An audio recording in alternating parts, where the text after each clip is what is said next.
In the sacred space of an acting class, I found my voice, my confidence, and rediscovered my passion. However, a booming side career forced me to make a tough decision that would change the course of my life. Stay tuned.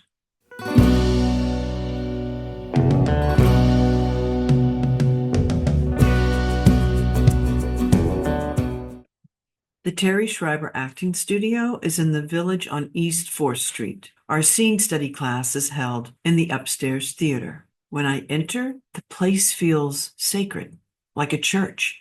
It's my first class. I take a seat in the back of the theater. The other students are chatting and laughing with each other. I find this odd, as I'm used to being in classes where the instructor gets off being a tyrant and teaches through fear, shame, and intimidation.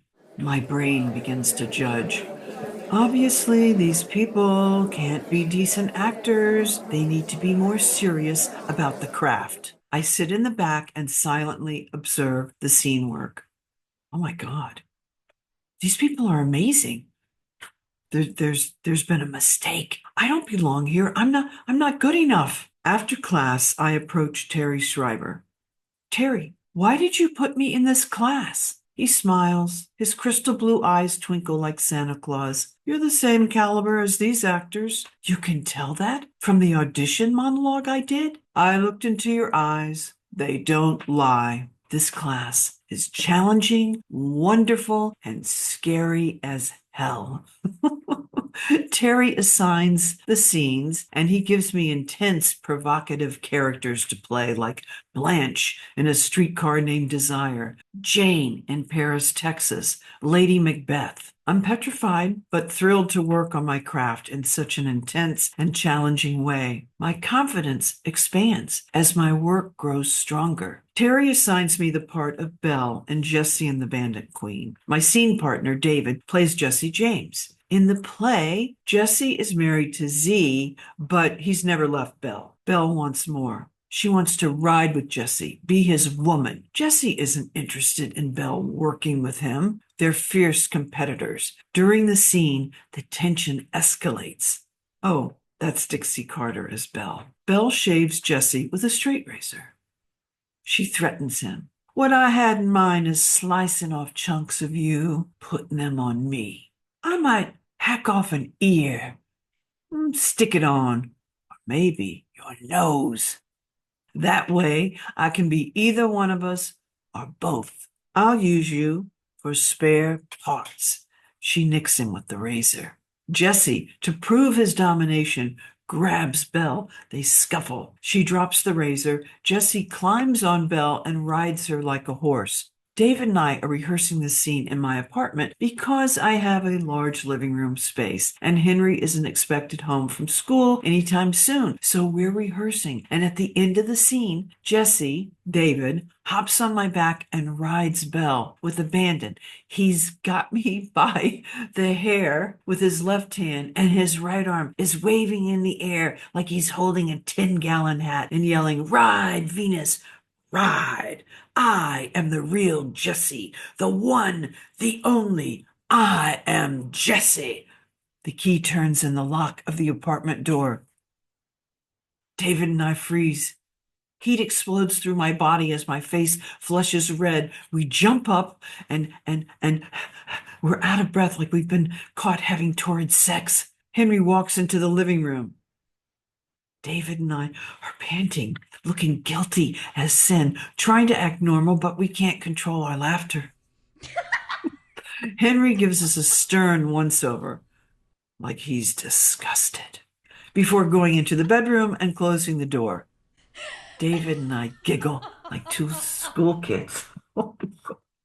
Mortified, shh. I usher David out. Henry never says a word about the incident. I'm cast in a stunning production of John Patrick Shanley's Savage in Limbo at the T. Schreiber Studio. I play April White. We perform to packed audiences. The play is a huge success. I sign with a high-powered agent. I'm making progress. I'm feeling alive and creative again, like the Queen of Wands in the tarot. Wands signify our passion, creativity, inspired pursuits.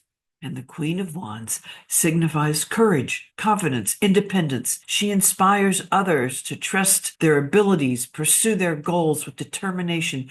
Be your most creative and dramatic self. That's the way I feel working with Terry in this class. During one super emotional scene, I was so overcome with emotion that I just froze. I couldn't move. Terry was like, Jill, will yourself forward. So I did. After the scene, Terry always gives us notes, and he explained to me that when I get overwhelmed by emotion, it's like a train wreck inside of me.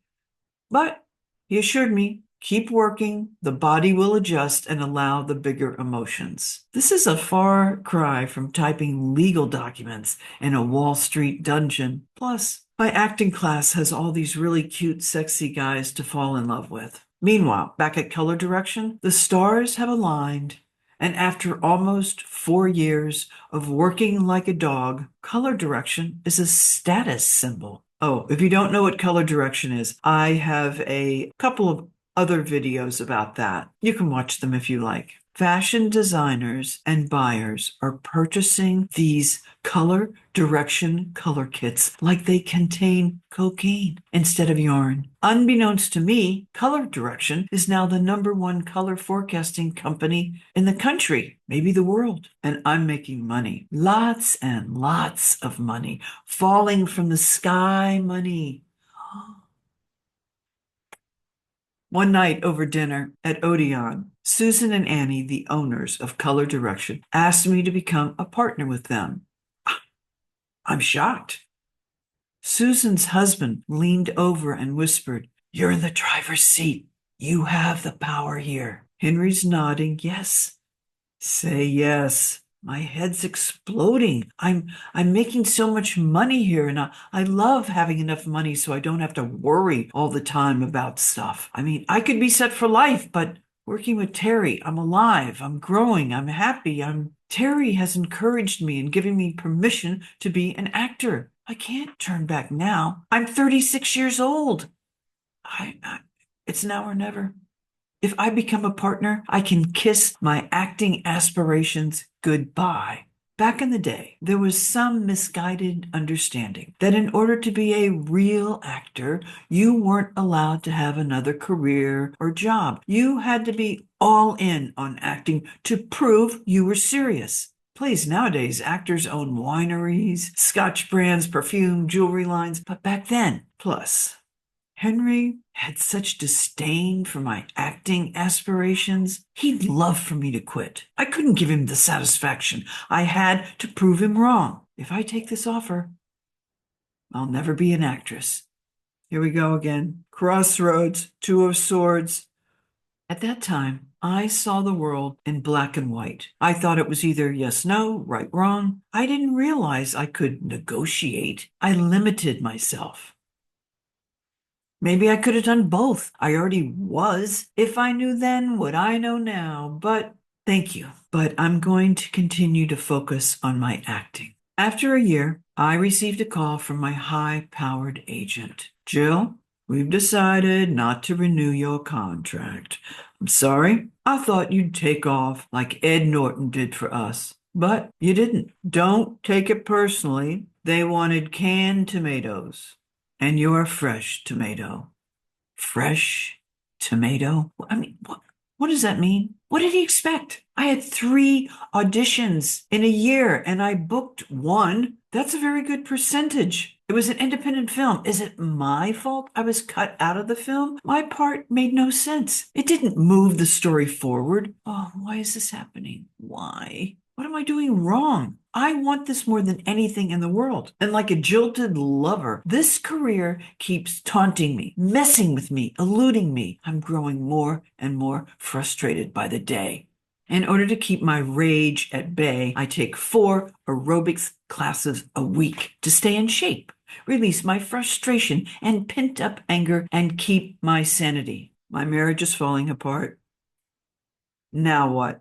Thanks so much for being here, you guys. I am so grateful to all my subscribers and to everyone who watches and leaves comments. And I love reading and responding to your comments. There are so many interesting people here. And I want to give a special shout out to everyone who bought me a coffee or a super thanks. David A., Janet, George and Joyce, Lisa J., Todd, Ripley, and John. Thank you, thank you, thank you. It means a lot. I'm so grateful. See you next week. Be safe out there, y'all.